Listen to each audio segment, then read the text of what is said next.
Good morning to our esteemed speakers, proud SA members and stakeholders, and all other delegates in attendance this morning. This webinar is titled The 500 billion Rand Opportunity Unlocking Corporate Supply Chains for Local Businesses and is facilitated by Proudly SA.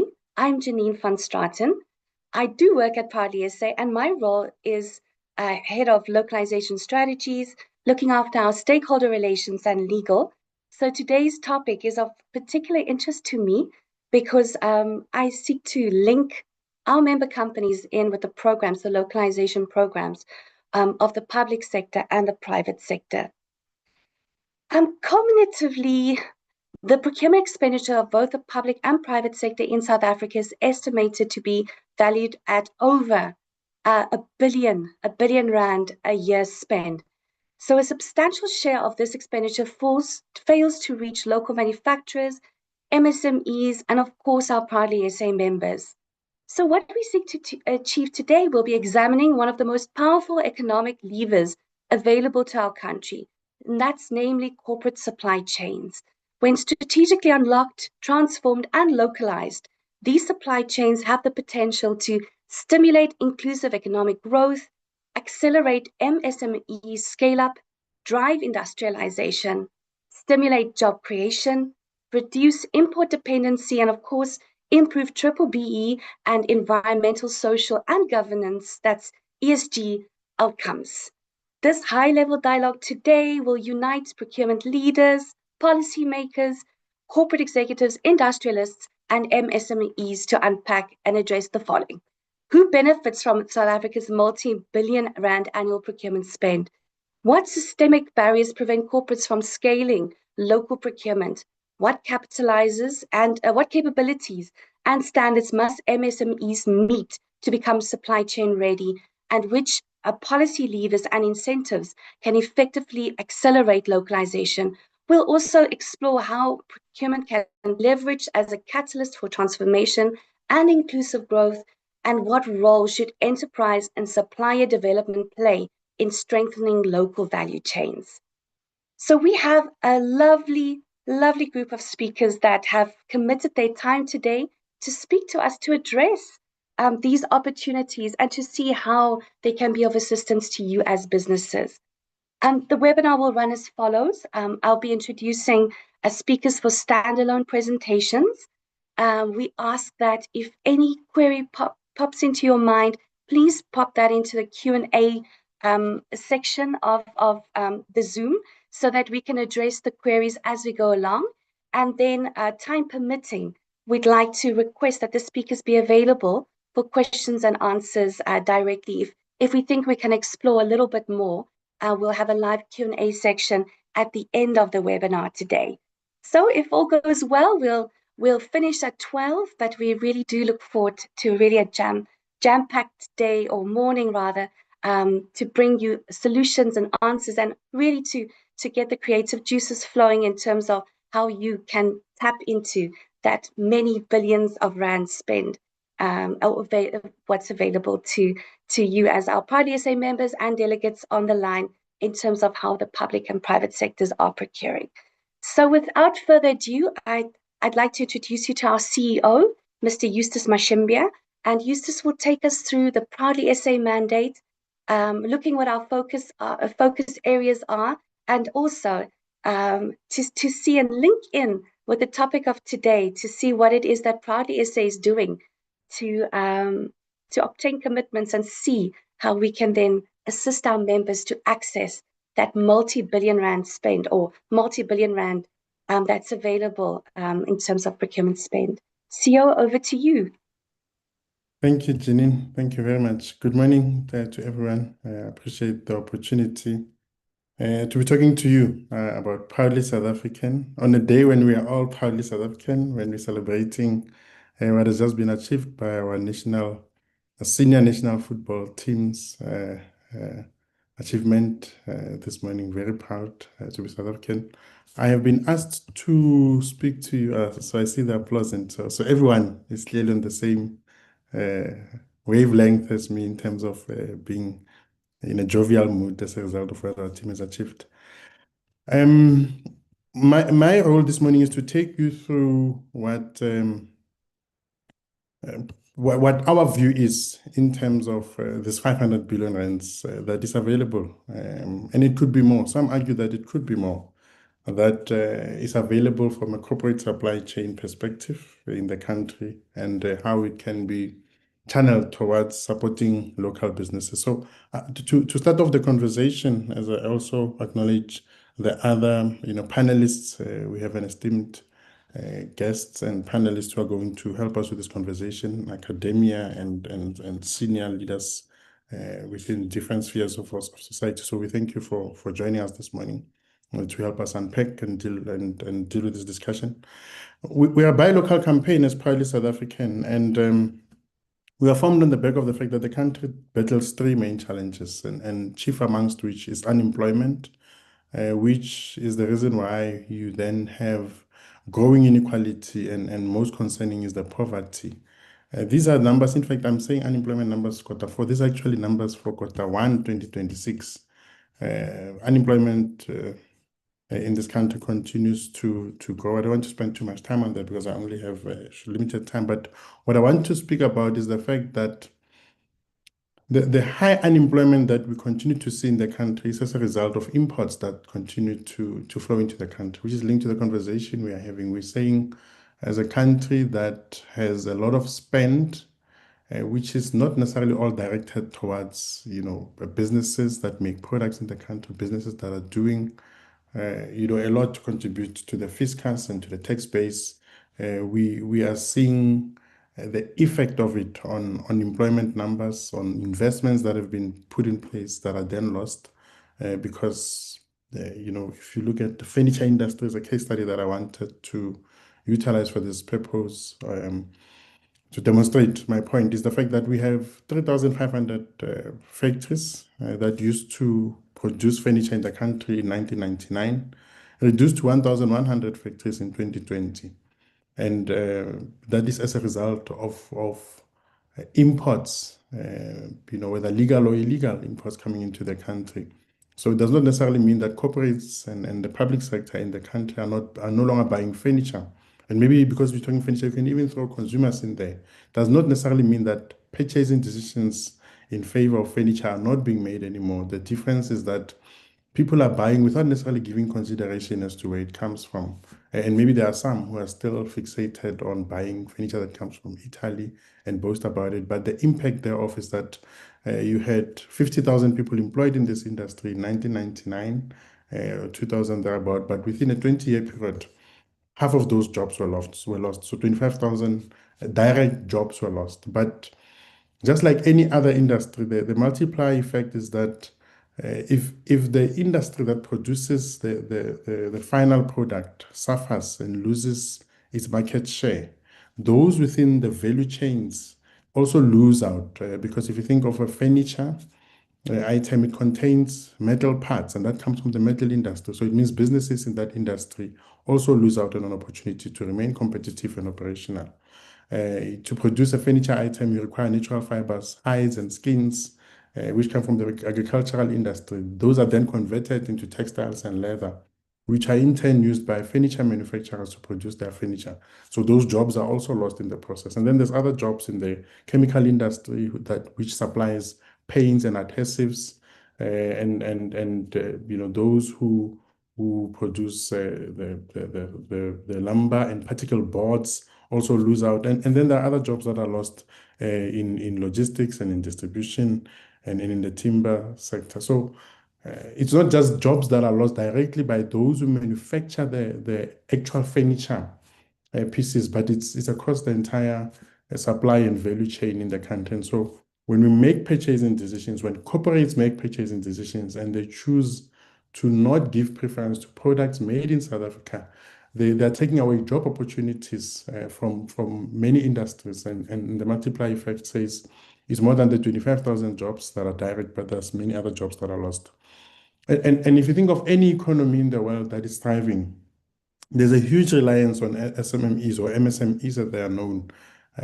When we pulled what was contained in a 2017 study by Business Tech, we found that In developed economies, small businesses and enterprises in those countries contribute about 90% to their respective GDPs. South Africa, we're lagging behind, even though our target, as contained in the NDP, says we want to improve from the 45% that was, estimated to be the contribution from MSMEs when the NDP was developed, which stood at 45%, and we want to increase that to 90%. And so it is critical to bring MSMEs into the fold and to buy that which they're making in the country so that we support the jobs they will have created.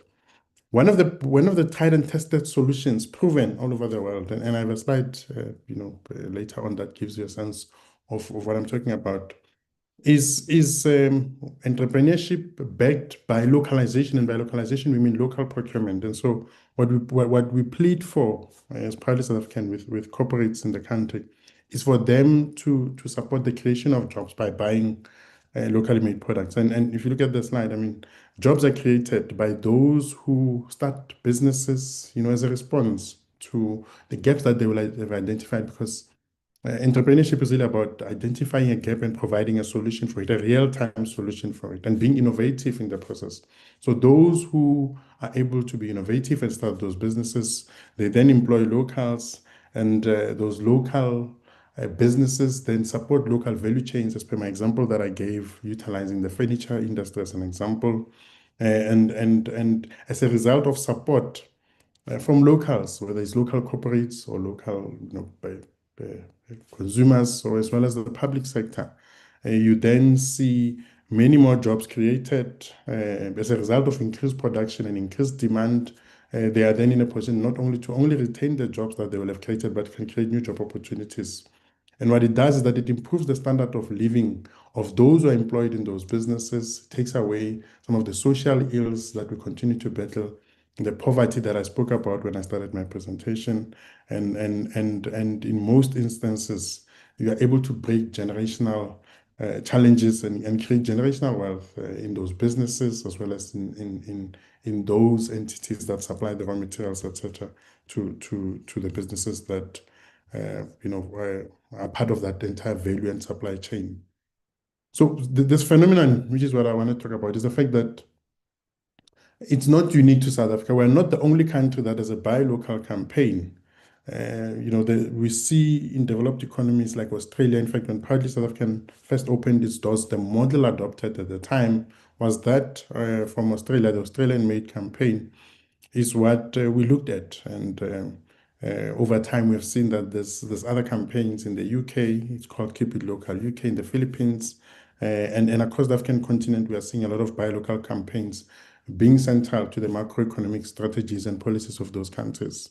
A quick case study of something that we are all aware of is the fact that the US has taken a stance that if there is a product that they are able to produce themselves and which creates jobs, and there's an industry that must be protected, they will protect it by closing their borders to the products, similar products coming from outside of their country, and in some instances, levying tariffs or calling for the levying of very high tariffs to ensure that they can protect their industries. And so it's not unique to the current president in the US. It's something that has always been there. In 1933, they enacted what is called the Buy American Act, followed that up with the Buy America Act in 1982, and issued an improvement to that act in 2017. So this goes back to more than to almost a century ago. Even President Biden, when he came into office, when he signed executive orders, just like President Trump is doing, one of the very first ones that he signed in the first week was Buy American provisions. And so this is something that is central to their strategy as an economy. We did a study as part of South Africa which seeks to look at what the contribution would be to the economy, or what the impact would be on the economy if there would be a 10% increase in investment in the entire manufacturing sector. So if you were just to have a 10% increase in support from the corporate sector, I mean, from corporate supply chains, targeting that 500 billion rands that we are talking about this morning in the form of procurement opportunities. Just 10% increase from what we are buying now would result in 13% contribution to the GDP, 9% increase in fiscal revenue, and would have an estimated 75,300 new jobs created in manufacturing. And like I said, with the multiplier effect, because manufacturing relies on other industries to provide it with the raw materials and components that are utilized to produce whatever is produced in that manufacturing industry.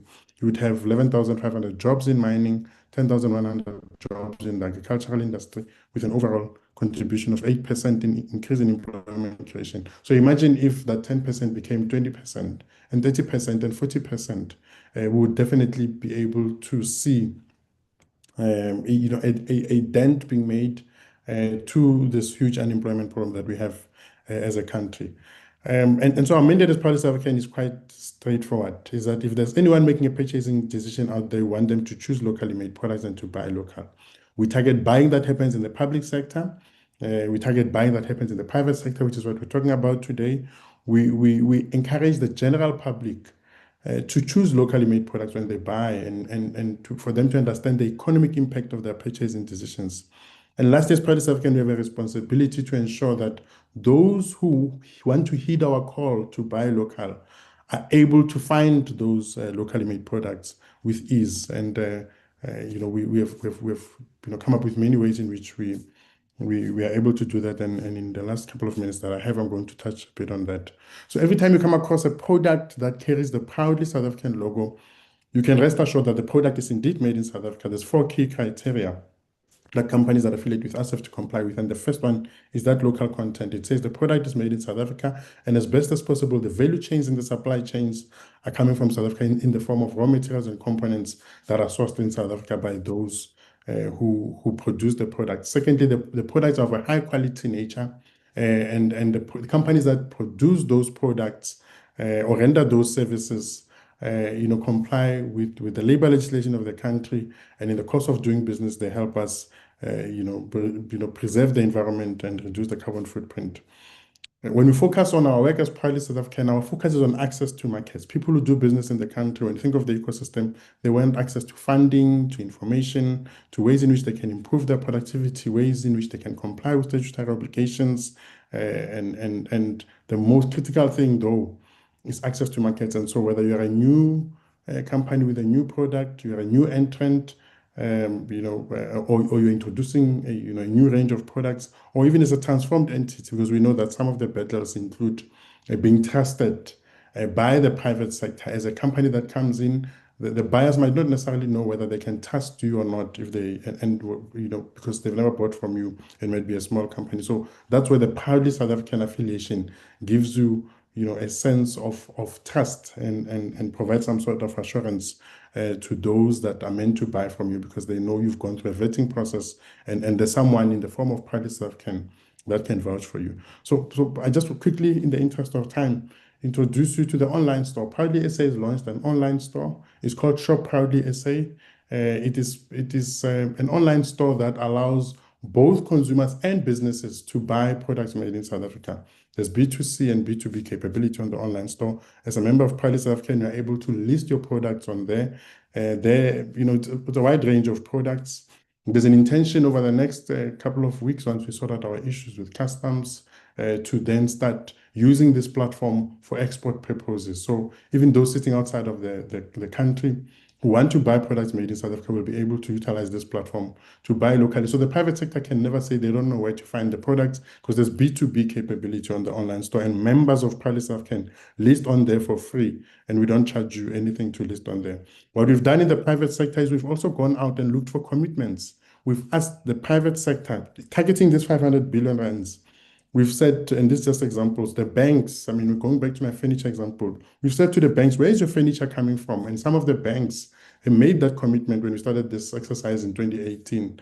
And they've given commitments to buy their furniture locally, their promotional material, the stationery, and some of their IT, software is now procured locally in support of this drive to bring back some of that spend that was lost to imports.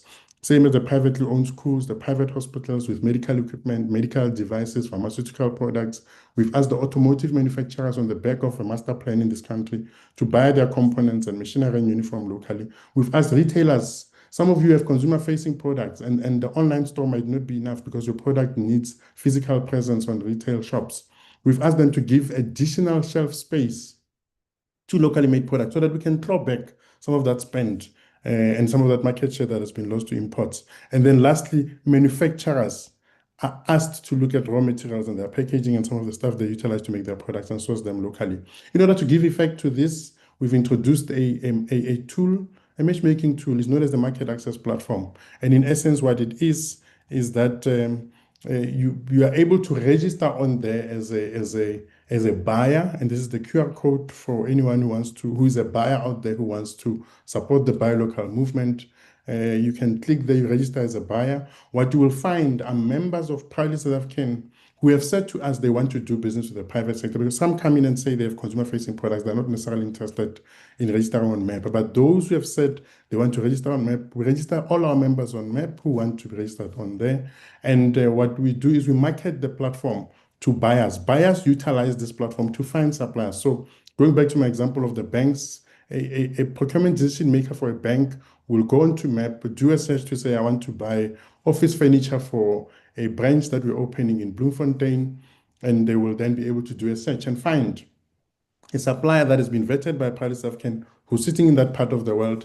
If some of their procurement goals include buying from Black-owned companies, women-owned, youth-owned, depending on what the criteria and the procurement targets are, or even people with disabilities, they're able to do a search specifically looking at that category of ownership that they want to support. And then they can find a supplier who's in that space, and they can then buy, knowing that whoever they're buying from, who is on MAP, has been vetted, and we can vouch for them. And then it takes away that trust deficit that exists between big business and small businesses, where big businesses are saying, but can we trust that this company will deliver on time? Can we trust that the quality will be right? Can we trust that despite the fact that we've never done business with them, they won't cause interruptions in our business as a result of how they do business with us?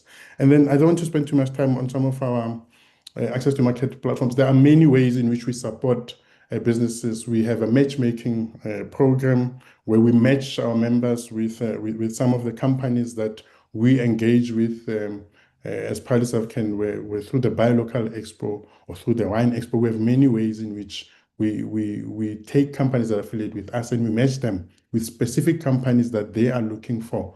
They're looking for support from, so that they can help their businesses grow. We have our own flagship, the Buy Local Expo. We have ways in which we go out and we buy space at third-party expos where our members can go and showcase their products to those who are in a position to support them. As I conclude, I'm preempting a question, Program Director, around what it costs to be a member of Proudly South African. At some stage, I was going to sell. I would celebrate by fine. I would take you to Proudly South African, and then I would sell. And as I sell, here's the fee structure. It's 500 rands for SMMEs with turnover up to 5 million rands per annum. This is a membership fee. Every 12 months, you then renew. The most that we will charge any company that wants to affiliate with us is 100,000 rands, and that's for businesses with 100 million rands turnover and above.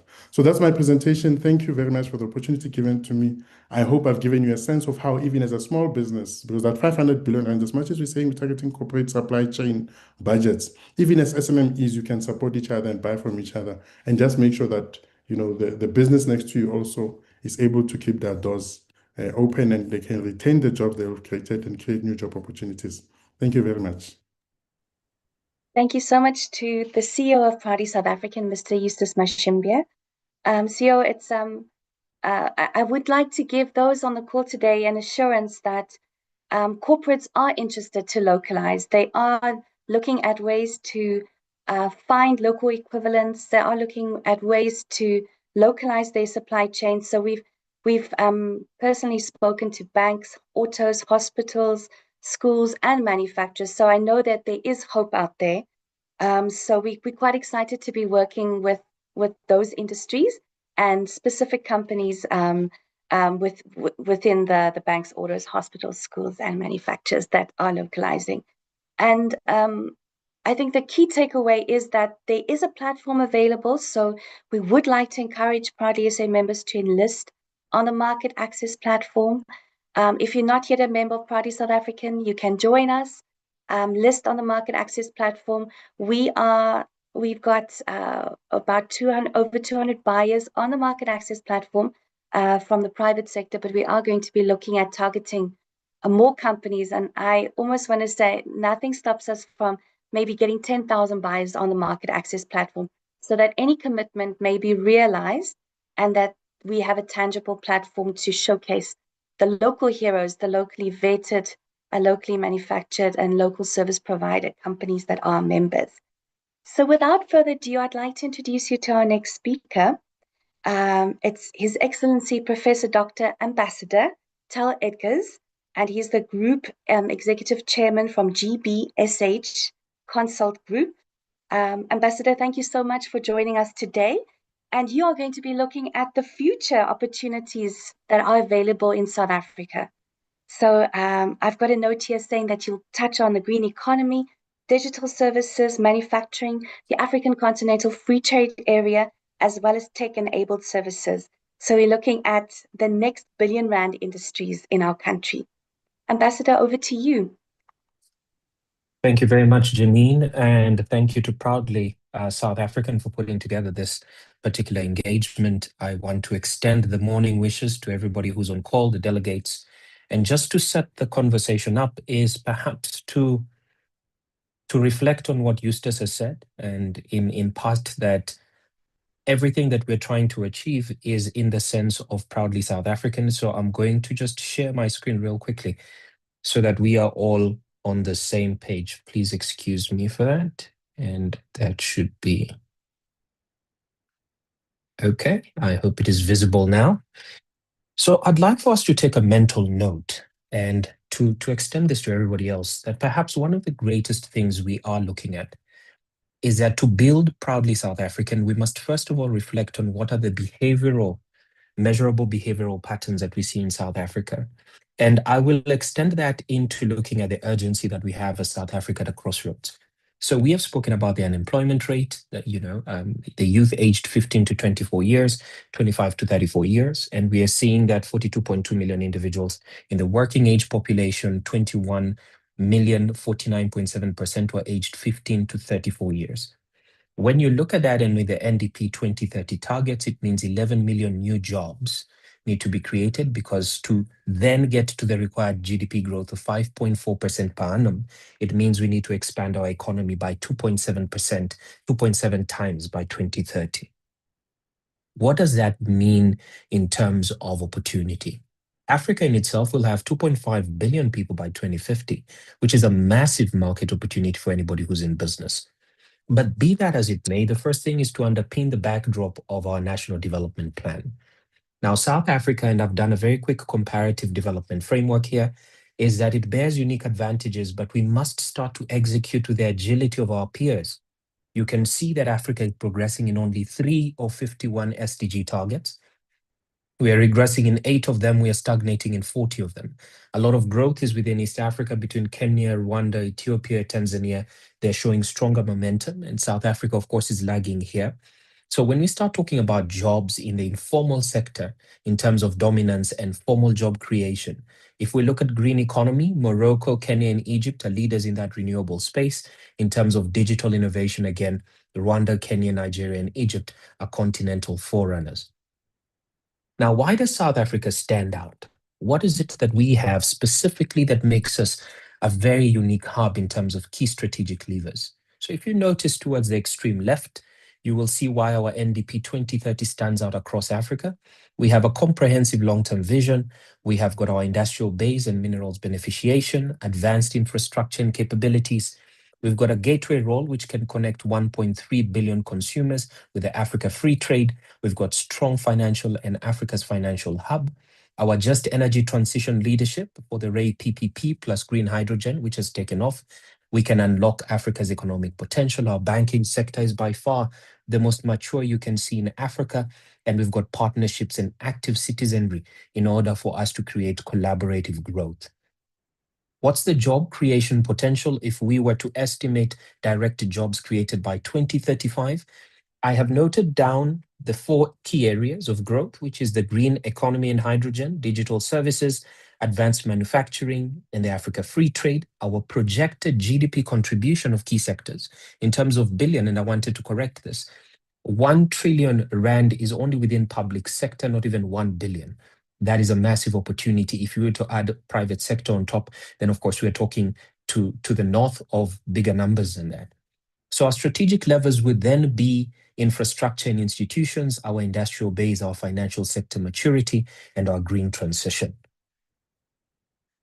So in terms of corporate supply chain, and this question has been thrown out, was that who benefits from it?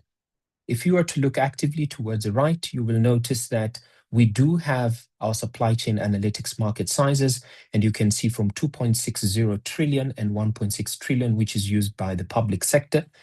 That, of course, is local manufacturers, and SMMEs could gain from 300 to 500 billion annually through localization.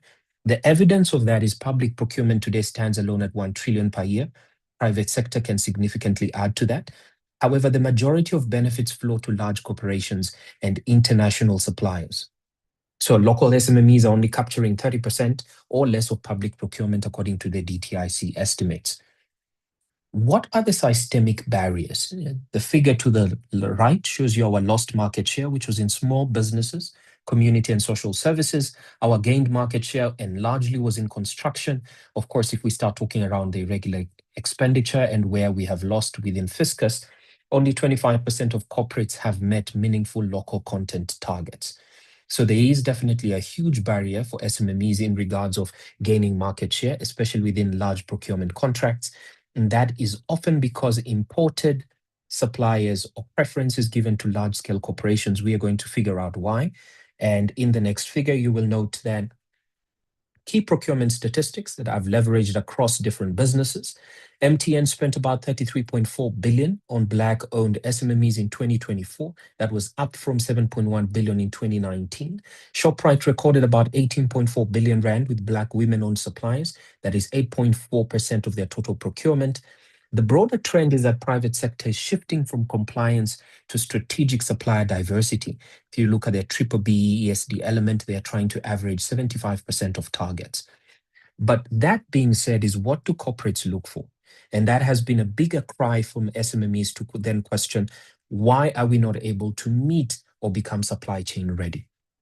So I've very quickly done a hypothesis testing towards the right, which can allow all of us to then interrogate what happens when we do get into corporations. The first thing, which we call our H3, H4, is technological capabilities. They look at your firm performance, financial performance, operational performance, broken down into what we see as supply chain risk factors. What are your financial constraints? What is the availability of skills, information security, and supplier reliability? How does this affect decision-making, one would ask, is from the point that at the end of all of that, they do come down with a code and a construct to measure scales and the sources, right? So in terms of availability of skills internally, the organization has access to a highly skilled and trained workforce. And this presentation, of course, is available to all members so that you can go through this and reach out if you have any questions. Due to time, I might not be able to sufficiently defend each and every code and construct in this particular engagement. So legislation in terms of product designated for local production. You will note that the designated products with the thresholds and the dates is quite outdated because there's a very active revision of how we need to look at procurement and the mandate from 4 to 60% local content in key sectors. That is mining, energy, and infrastructure. We need to look at ring fencing for SMMEs and Black-owned businesses. The impact for projection, if we were to look at localization, is that we could create 500,000 jobs and boost GDP by 1 to 2% through multiplier effects. And Eustace has mentioned that. Some of the successes of all this that has been done is then to look at what role should ESD play in strengthening local value chains. If corporates could invest 1 to 2% of their procurement budget in SMME mentoring, offtake agreements and technical assistance, then would see a very huge increase in the number of SMMEs that are participating within the epicenter of the economy. A success example is the mining charter. You have seen mining companies that are smaller take on much larger contracts. They're broader because of their sector supplier programs that have scaled a dozen of local firms.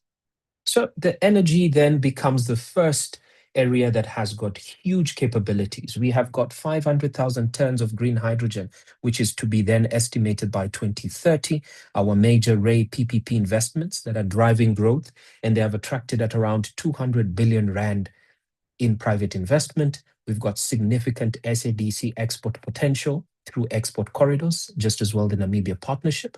The South Africa's potential production cost currently stands at $1.60 per kg, which is highly competitive globally.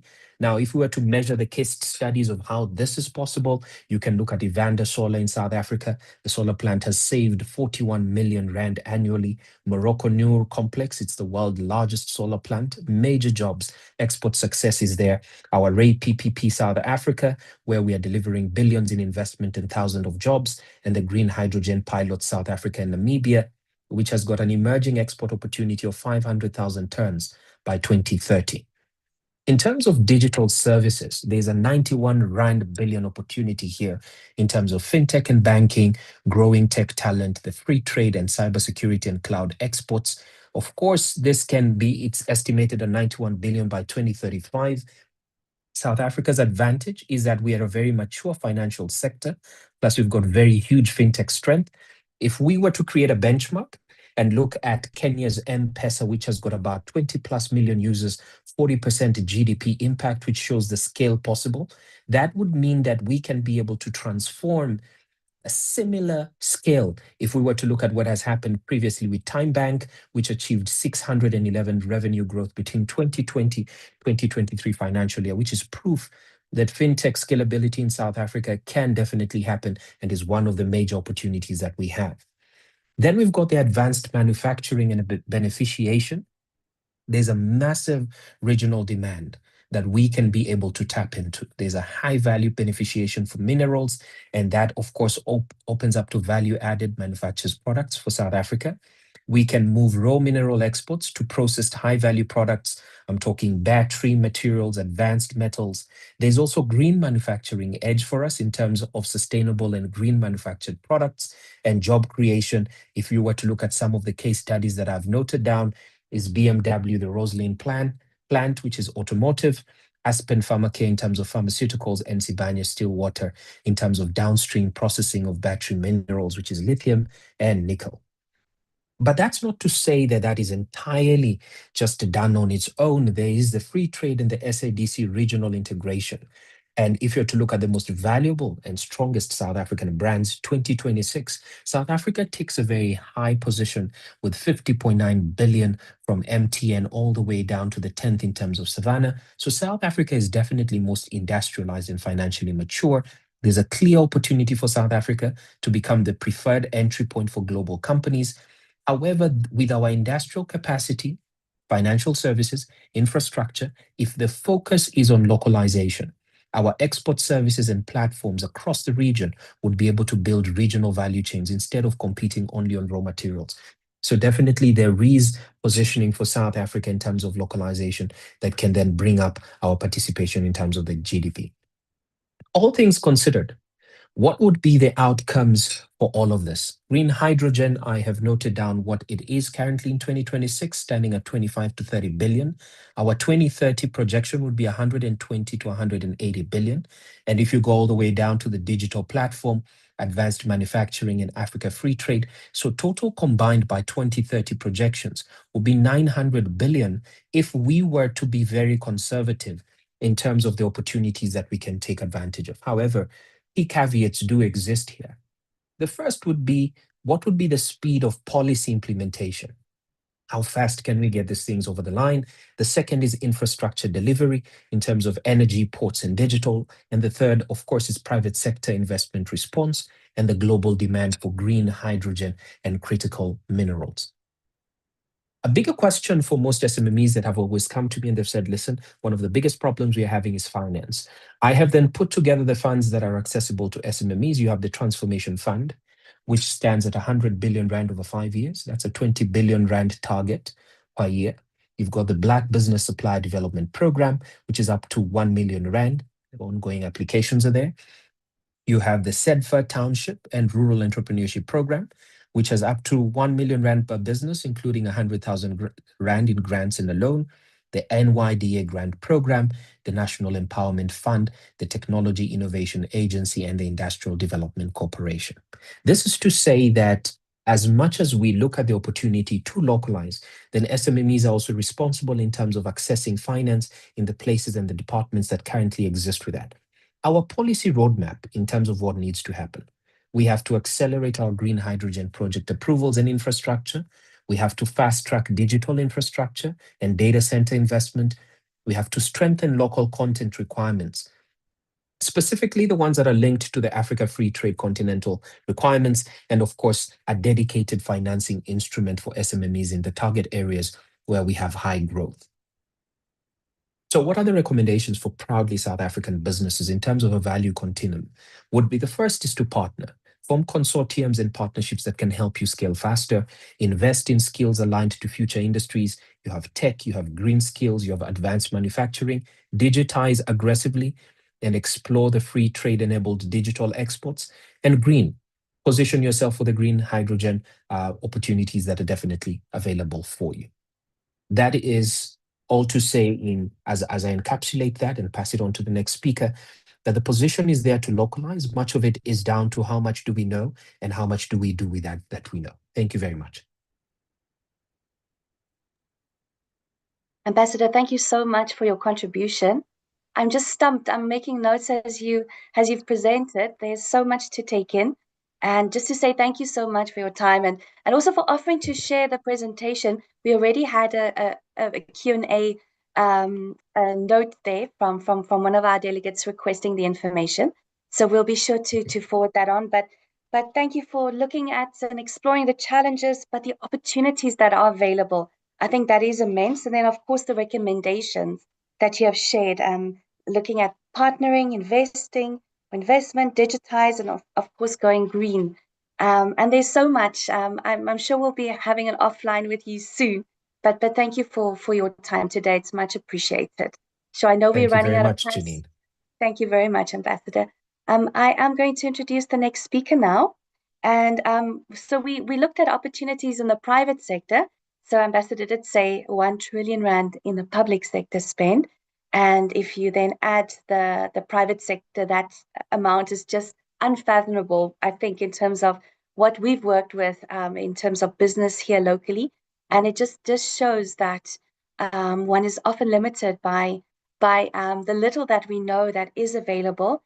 And I think it's important, this discussion is now more important than ever before, because the opportunities are there. And that presentation was just phenomenal in just giving us the very much starting point on what to do next in order to take advantage of all the opportunities. The time is now.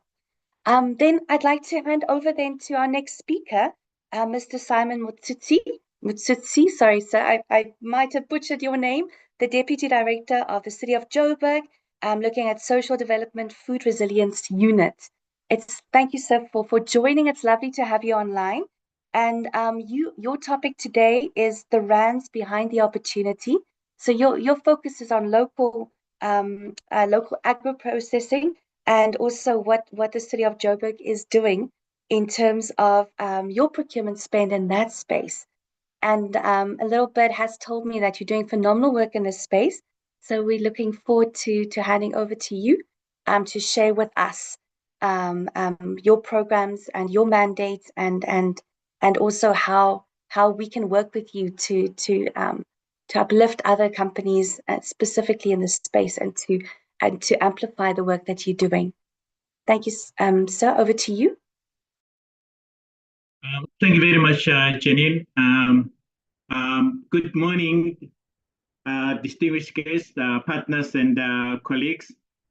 Allow me to warmly welcome our esteemed facilitator, Ms. Janine van Straten, the CEO of Proudly South Africa, Mr. Eustace Mashimbe, the Group Executive Chairman of GBSH Consult Group, Professor Dr. Ambassador Tala Adams, Dr. Deborah Oliwadele, and also Ms. Janice Streckham, and fellow attendees joining us on this important webinar. It is an honor for me to speak on behalf of the City of Johannesburg's Food Resilience Unit and highlight how our agro-processors under our support can meaningfully access and benefit from market opportunities, particularly through the unlocking the corporate supply chain for the SMMEs, for the inclusive economic growth and economic stimulation.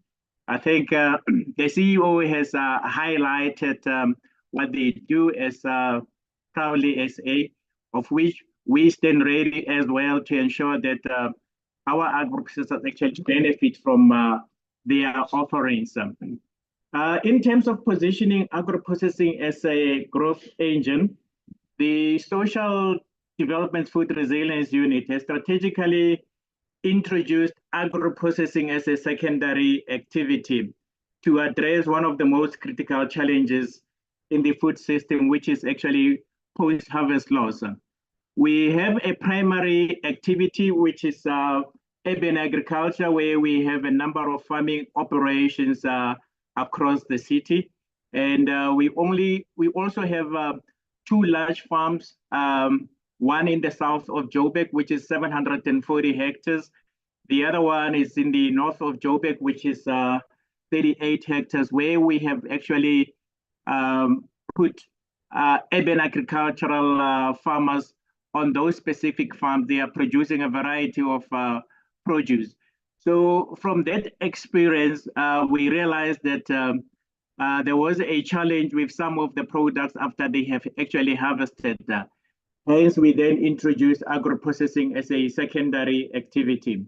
And today, across all the 7 regions of the city, we proudly support over 300 agro-processors producing a wide variety of products, including juicing, beverages, sauces, condiments, pre-cut, processed vegetables, dried fruits. Others are producing indigenous and niche products, including confectionery. These enterprises represent not only economic participants, but they are drivers of the local value chains and community food system in the areas where they reside. I would also like to address the other question relating to the structured development through which we actually offer our assistance, which is actually a tiered support.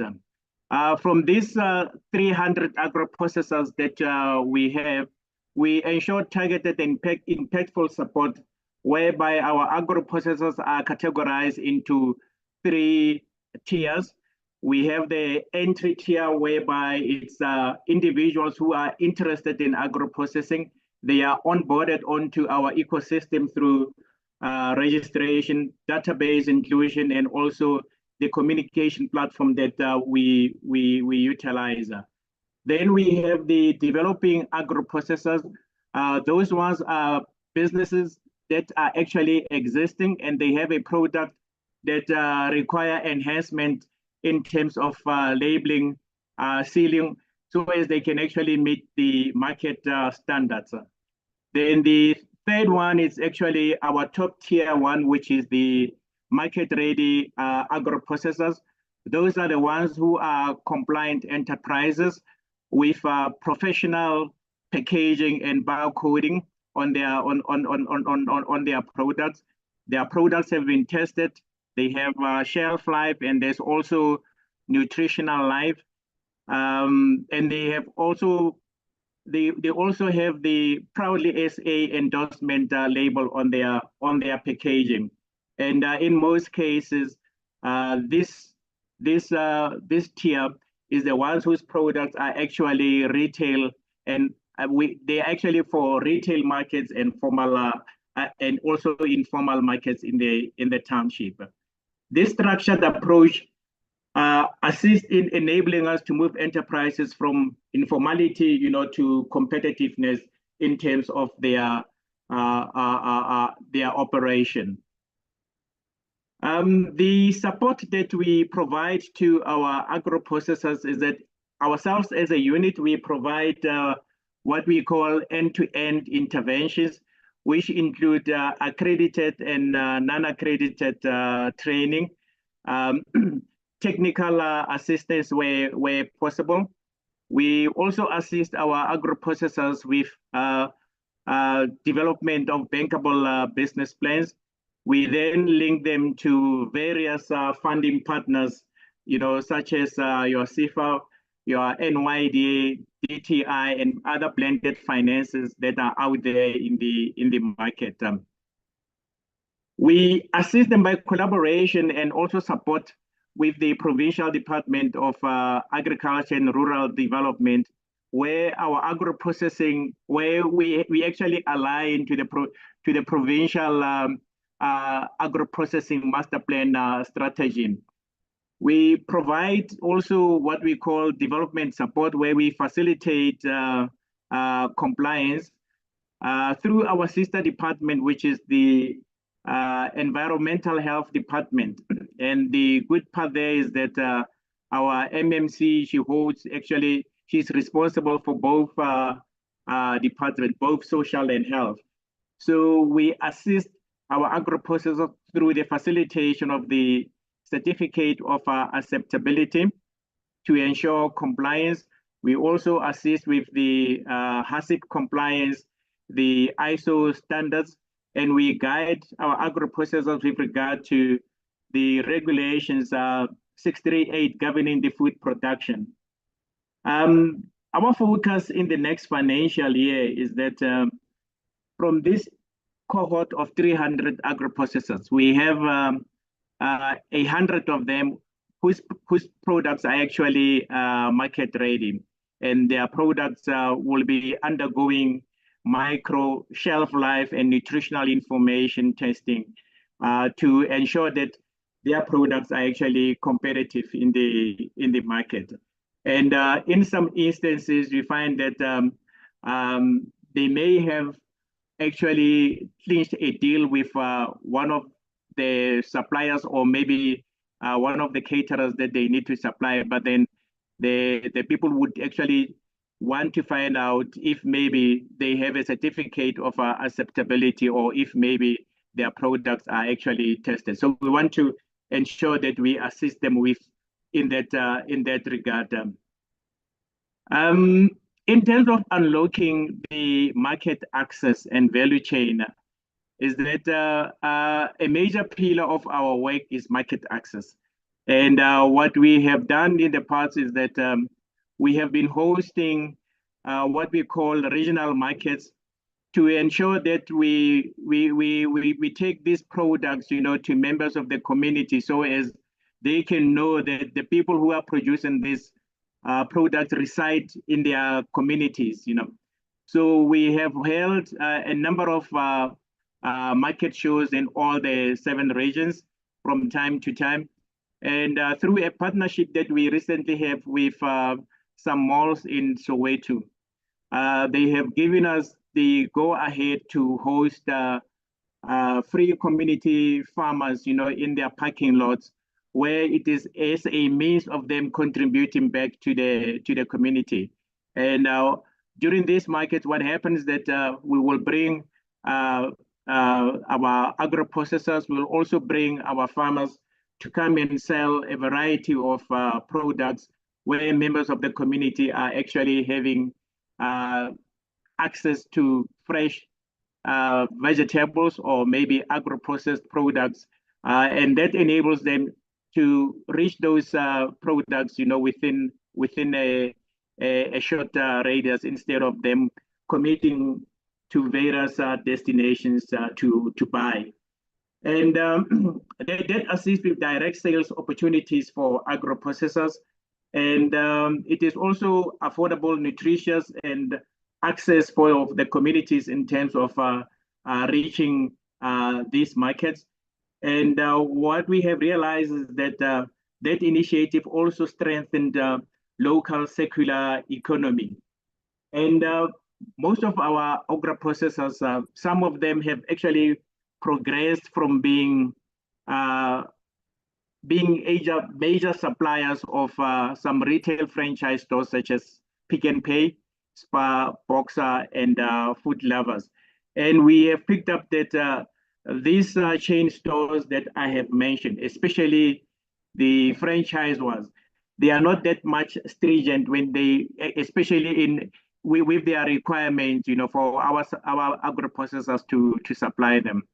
And we have some of our agro-processors as well who are actually selling online, especially for the macro online stores.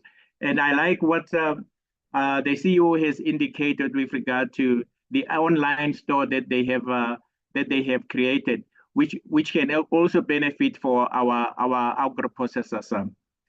Other agro-processors, they supply caterers and bulk buyers, while some of them they have been invited by the DTI export and international promotion platform markets. They have been to Brazil, China, India, and Ghana on those, promoting their products. In terms of the local stimulation of the economy, local markets actually play an important role, and we have seen the results from these markets that we host, because most of the communities will then actually spend their money locally, and that also assist with reducing transport and supply chain costs. That also assists the environment in terms of lowering environmental impact and the packaging waste that can be generated from other activities. That assists in strengthening relationship between the producer and the consumer as well. And it also enhances resilience, whereby businesses can actually understand and respond to the community needs in a better way. In terms of driving the SMME growth through corporate supply chain, in most cases ourselves, we don't issue tenders, but we create market access for our agro-processors.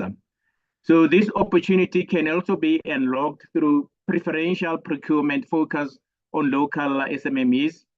As the CEO has indicated earlier on, we can also encourage local community members to buy local first, instead of sourcing product or maybe food from other areas. And that will help to strengthen partnership between corporate and small suppliers in the area. And we have to invest in capacity building to ensure that our agro-processors, they produce quality, whereby quality assurance has to be there as well, including technical capabilities.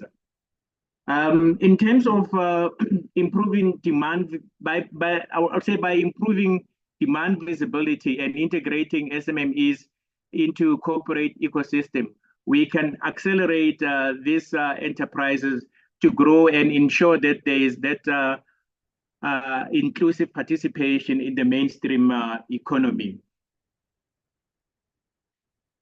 I would just like to touch on what we do, which ties to market access, but this is mainly on the urban agriculture initiative, whereby we actually have some guaranteed markets for our farmers. Our urban agriculture initiative further strengthens that value chain, whereby our farmers are encouraged to produce key commodity type vegetables that we use for our indigent distribution. What happened is that because we are social development in the communities around the city, there are those people who are actually food insecure. And as social development, we then have to come up with interventions to assist where we can. And we came up with the initiative of providing vegetable packs to these indigent people. It's a 14 kg vegetable pack comprising of cabbage, onion, potato, beetroot, and carrots, we distribute to various tour wards across the city, and our people who have been registered as food insecure, they benefit from this initiative. So what happens here is that from the farmers that we have encouraged them to plant the commodity type that I have mentioned. And what we did is that we then identified an agent at the Joburg market, which is our sister department. This agent is agent who we will then ship the products to, and then we will then buy where the farmer will actually ship the product to at the market. Then ourselves as social development for our food bank distribution, we will buy the produce from this farmer, pack and distribute to our people. So that serves as a guarantee market, for our farmers, whereby when they plant, definitely they will get money for their product instead of those products going to waste. With regard to the success, or maybe the success stories and innovation, we are proud of the innovation within our network, where some of our agro-processors actually they make products like moponi worm into snack crisps, which is quite nice and tasty. We have one agro-processor who actually processes butter from the marula fruit, including marula jam. And she actually export, or maybe she ships these products, to Cape Town, to some of the B&Bs and hotels in Cape Town. Some of our agro-processors have actually transitioned from being an agro-processor to a market agent, and that transition was actually through the Joburg market agent development program that they have. So she is currently trading as an agent at Joburg market. So it shows that they through the targeted support, we are able to unlock enterprises transformation. And in conclusion, when it comes to the call to action, I would say by strengthening our agro-processor enterprise, compliance it's also key to ensure that the food that they actually produce is safe for consumption, and it is being produced under regulations, governing food. Then we can activate a powerful engine of inclusive growth by also establishing agro-processing hubs across the city of Joburg, where maybe we can have the Northern Corridor, which will be part of Midrand and Diepsloot, then another hub, which will be in the Western Corridor, which will be in the Roodepoort area, then have a Southern Corridor in the Orange Farm area, and then another Eastern Corridor, which will cater for the Alexandra area and the inner city. And these hubs can actually be processing facilities where they will process a variety of products.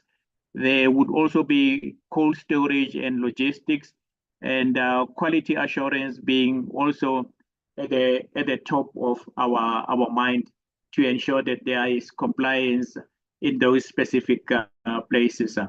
And I think also working together with government, the private sector, and also the development partners, we can integrate SMMEs into formal markets where they can actually expand their production and consumption, which will lead to a resilient and community-driven food system.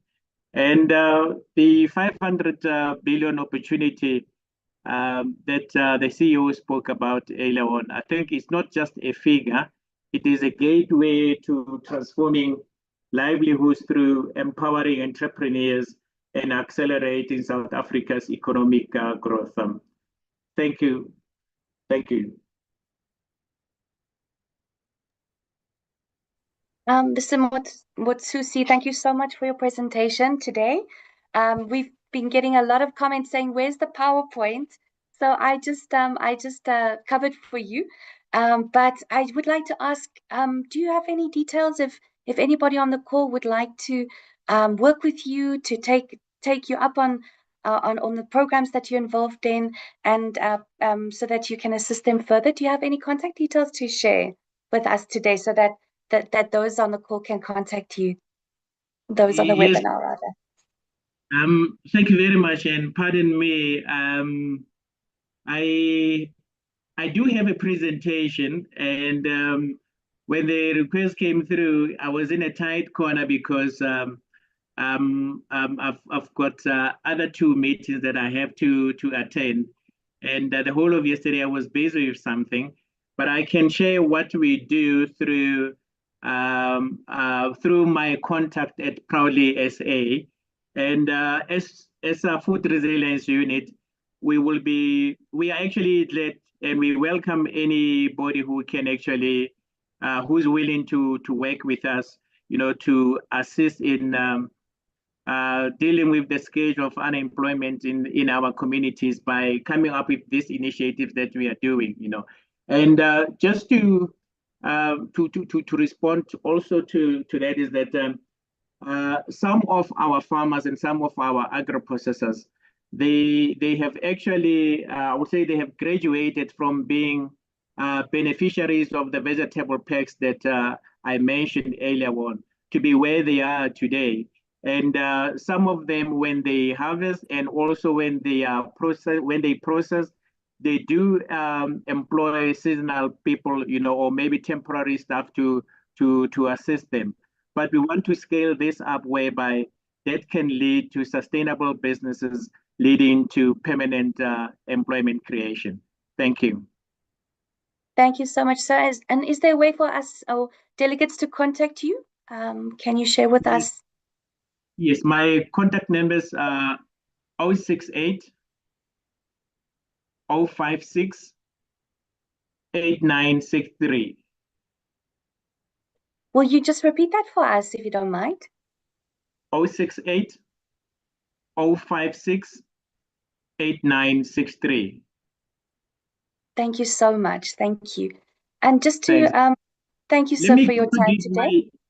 Let me also give my email address. It will be full name and surname, Simon Mutsusi @joburg, joburg.org.za.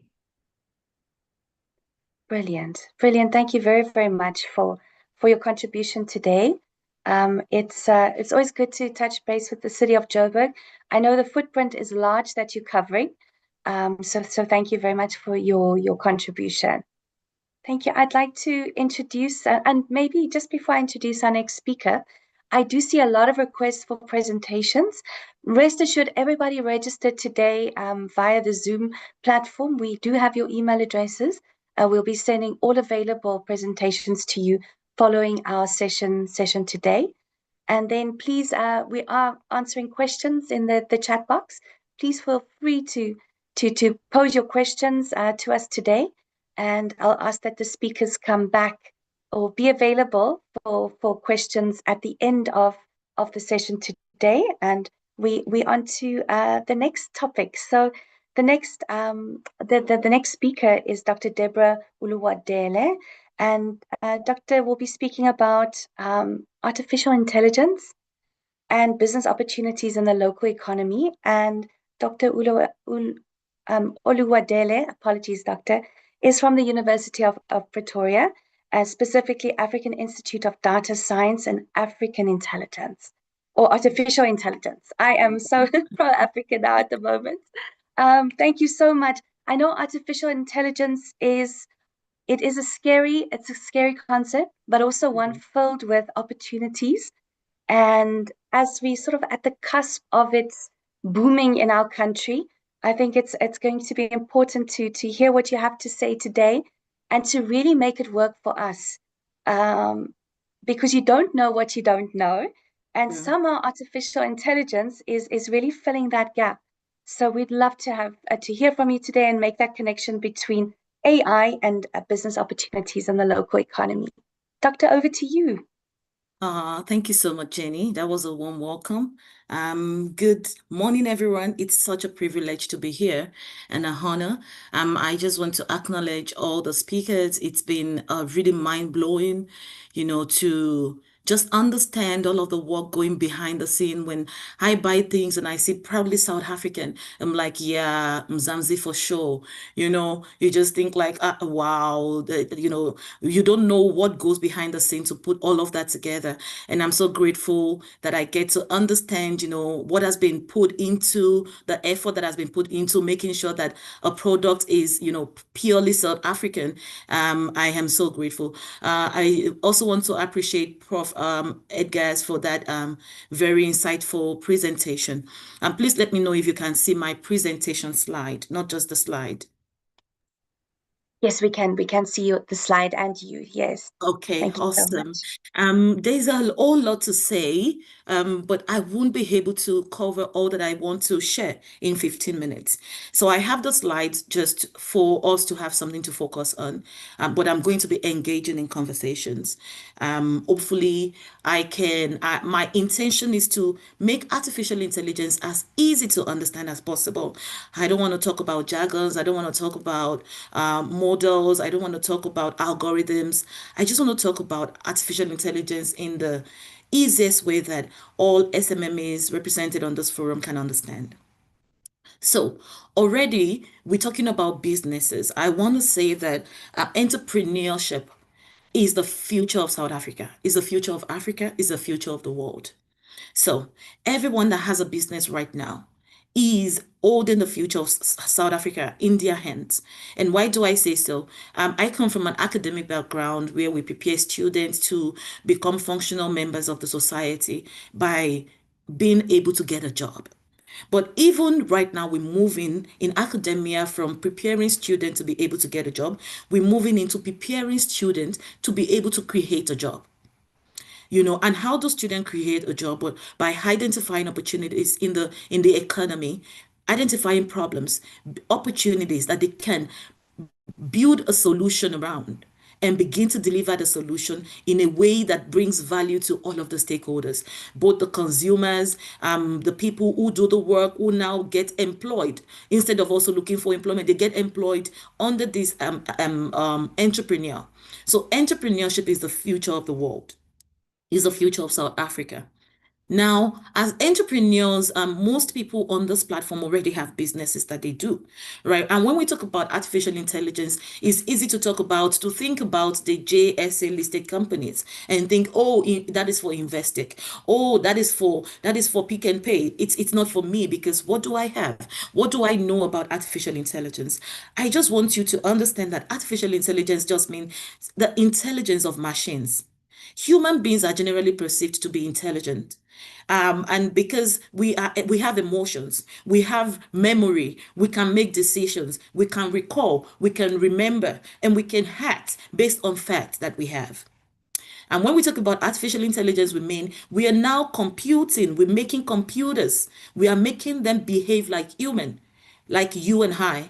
They are able to also remember, they are able to predict, they are able to recall, they are able to make decisions. And what is that all about? Is to make businesses better, to make businesses do better, to make human lives better. And that's what we mean. So we want to look at how AI is transforming the industries in South Africa.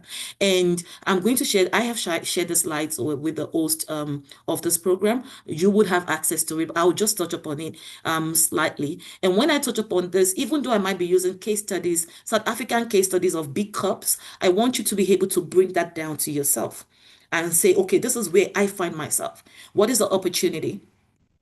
Artificial intelligence is a productivity engine.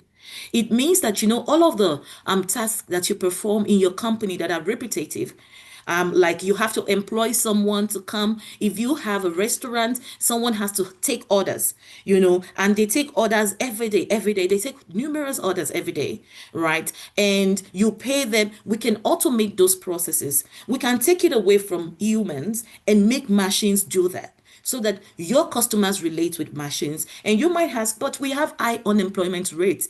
Are we not going to make unemployment rate higher if we start taking jobs from humans and giving them to machines? We will get to that later.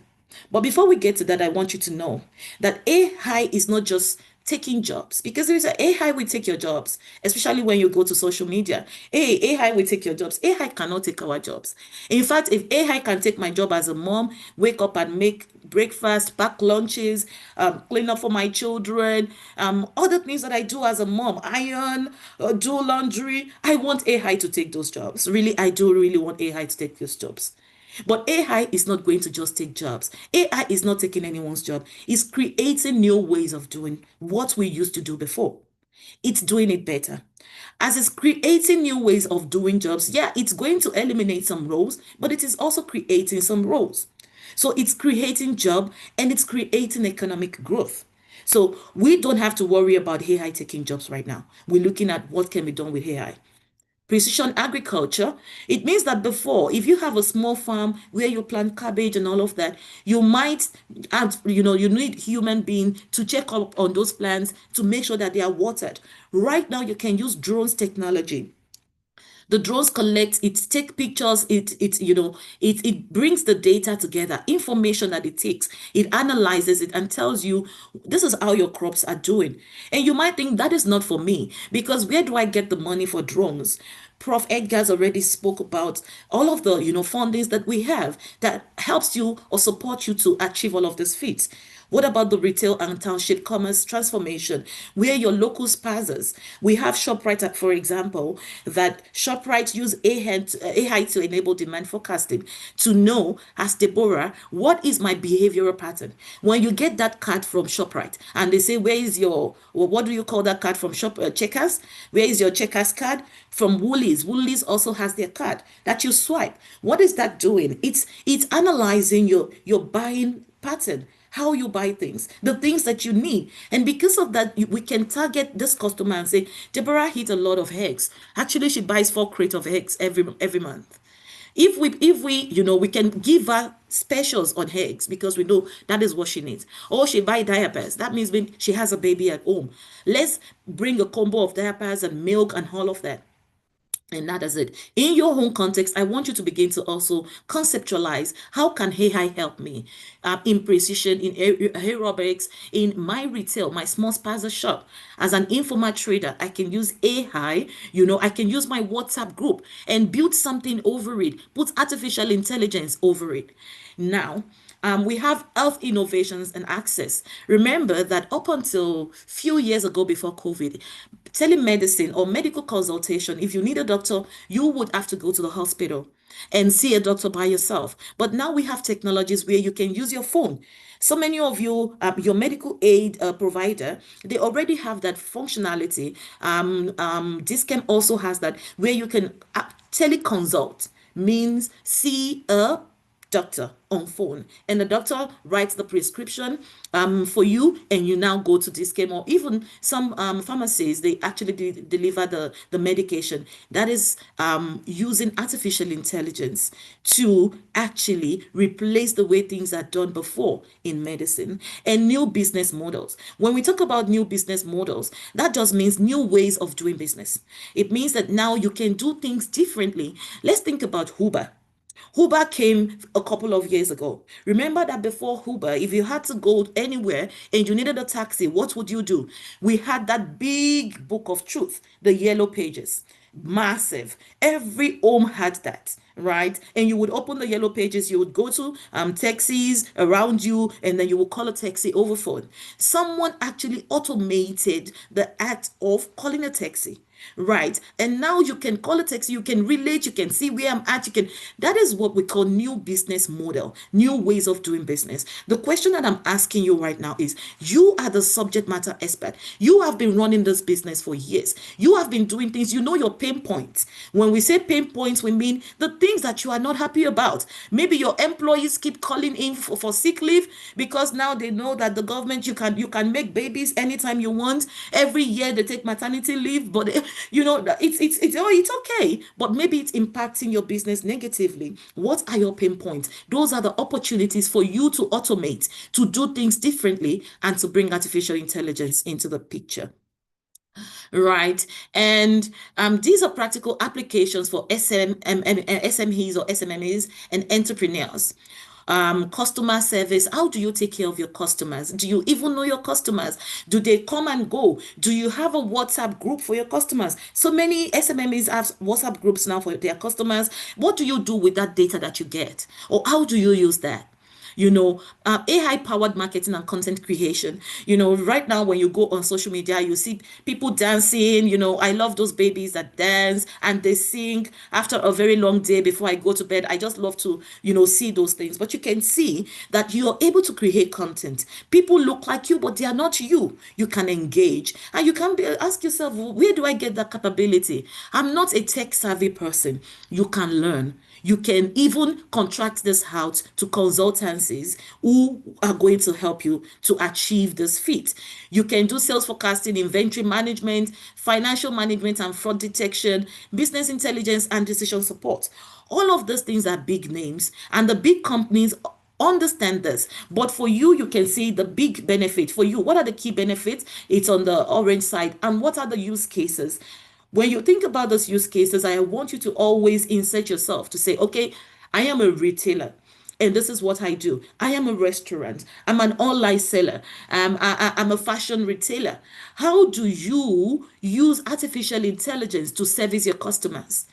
How do you use artificial intelligence or this technology to identify, the needs of your customers, create targeted marketed campaigns for your customers and content that they can engage with? Because sometimes your customers just buy from you. The moment they buy from you, they've forgotten you. But your customers every evening, they go on social media, TikTok, they go on Facebook, they want to unwind, they just see what is going on in the world. They should meet you there again. They should remember you when they get on those platforms. How have you been using those platforms? Big corporations are using it for fraud detection to say, okay, we see that there are patterns that are not regular, and beginning to investigate and to find out what exactly is going on. I need to run across because it's difficult to catch up with time. All right. How do you position yourself to take advantage of artificial intelligence? I would say you do not have to be technical. AI just means what I do before. How do I do it better? And what do you need to be able to do it better? You need data. Remember that before, information or data that you get from your business in terms of who are the people who buy the most and all of that, you will put them in ledgers. You will put them in the back, of somewhere, or you don't even have data at all. Now, what artificial intelligence needs from you is data, information. Have you started to store information about your business? Right. We have opportunities in local language AI solution.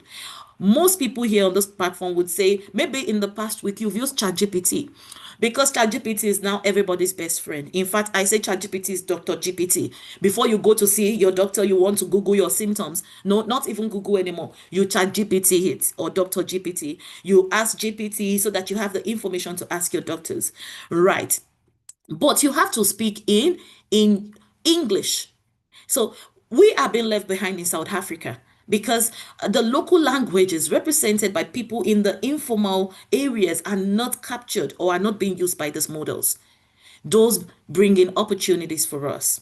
Right, we have AI service bots, because if you're servicing people in the rural areas, you want to make sure that you speak their language. How can you make sure that they interact? You give them something that is programmed in local languages.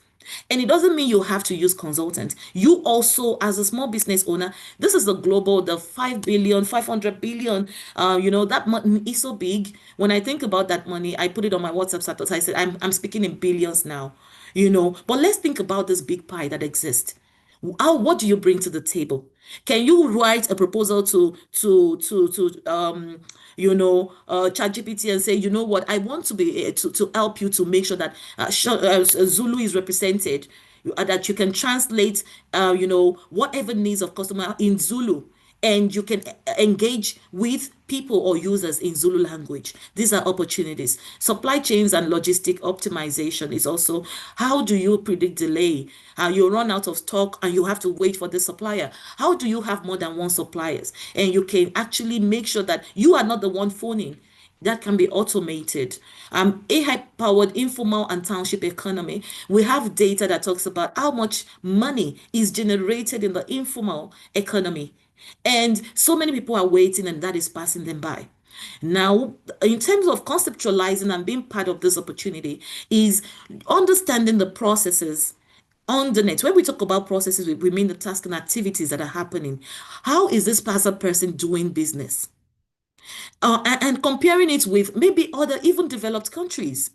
What are the opportunities or what are the pain points? When you identify opportunities and pain points, understanding the use cases of artificial intelligence, or what can artificial intelligence do to make this pain points, to make them better or to eliminate them altogether, or to achieve the advantages. If you're in healthcare, in public health innovation, where I am at, I've been able to conceptualize and pivot and recalculate and say, this is where the future is going. What do I do to be part of this future that artificial intelligence is bringing to the economy?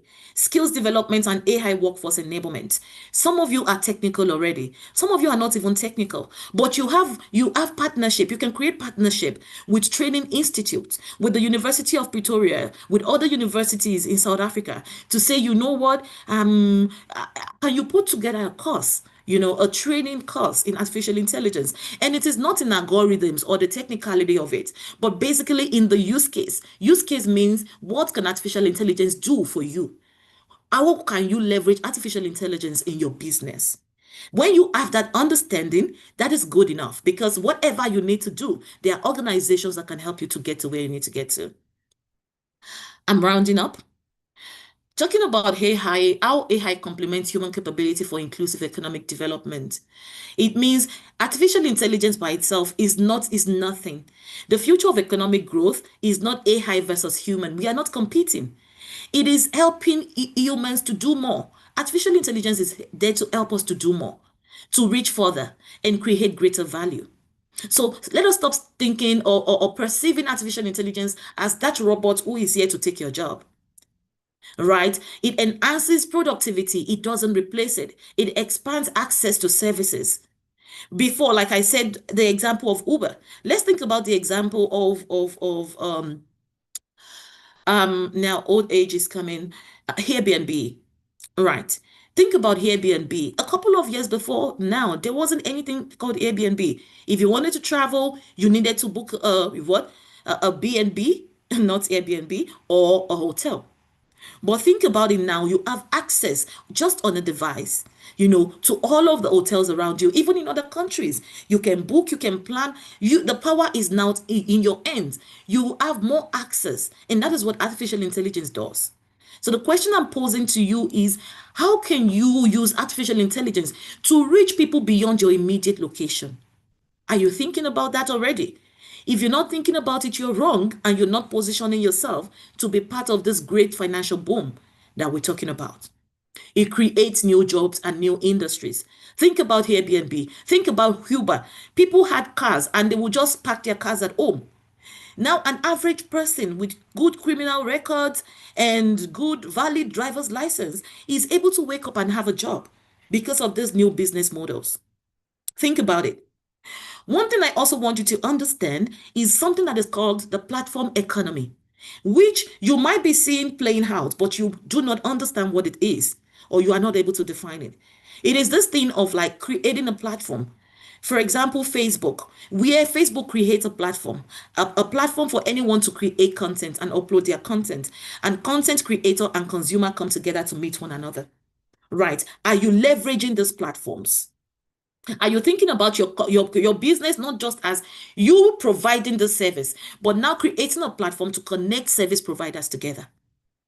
You can leverage artificial intelligence to create a platform where it is not just about what you provide. Remember, Uber does not own a car, but it makes money from connecting people who own a car to people who need the service. Are you thinking about that? Those are new business models, new job opportunities, new industries, and it enables inclusion through localized innovation. Now, remember, in my country, we have something called Nollywood, where it's a body that regulates movie making, movie production.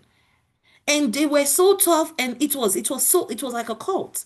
You could not get in. You need to know someone that knows someone that. But now, guess what platform economy did through YouTube?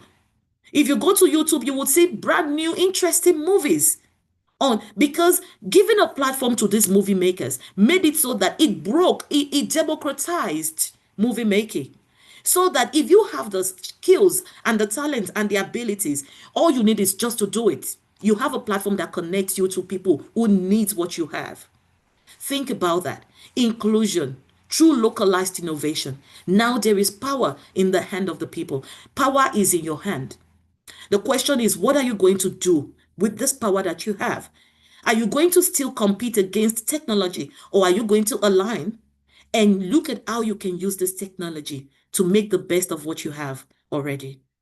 Finally, what are the skills that you need for AI-driven economy? You do not need algorithm. You don't need to know how to use any AI anything. The first thing you need is an understanding of what artificial intelligence is. It is just machine trying to behave as us, making decisions, making predictions, understanding what is going on around it. That is just artificial intelligence. You need to have that knowledge, the basic knowledge of the use cases of artificial intelligence. Basic tools like, can I use Canva to do images and build campaign? Can I use ChatGPT to generate images instead of going to say, please come and help me to do this banner? You don't need anyone. You can do it yourself. This, I created my slides. It was just textual slide, and all of those things that you see here, I just told ChatGPT to please help me generate nice, colorful images, and it did it for me. And that is what you can do. You can use ChatGPT to create marketing materials and reach out to your customers on social media. DIY. Problem-solving orientation. Now, when you go about your daily activities, you don't go on remote, on autopilot. You have to be able to identify bottlenecks. What is not working? What can work better? What are the opportunities? What are the pain points? We do not treat customer complaints as like, hey, they don't like me. Hey, you want to spoil my business. A customer complaint is a pain point. It's an opportunity to do better. And when you understand that, you have a problem-solving orientation. You actually look for problems. I love problems because it is in problems that I find value, that I find opportunity. It is in something that's working well that I can make it work better and improve it. Data thinking. I said earlier, when we talk about artificial intelligence, it's like you and I. For us to exist, we need oxygen, right? And we need data, we need food. Data is the food of artificial intelligence. What you give computers to make them behave smart like human beings, like you and I, is data. And again, I'm asking you, do you have data about your business? Where is that data sitting? On paper? Just in your invoice? Or where? Are you now able to collect data, interpret it, and use it to make decisions? If you are not even ready to put your data together, you are not ready to create dashboards, to understand your customers, to measure your performance. You want to do business like 1900. You would not be able to do business like you did it 10 years ago. People will come out just like ChatGPT overread Google. Right. People will throw you into the corner. You would not be able to get a piece of the pie that we're talking about. Adaptability and continuous learning, like I said, is not just learning technology. It's understanding what is happening about technology. It's understanding how ShopRite is using technology and being able to contextualize that to your own business, even though you're not ShopRite. And then you can compete.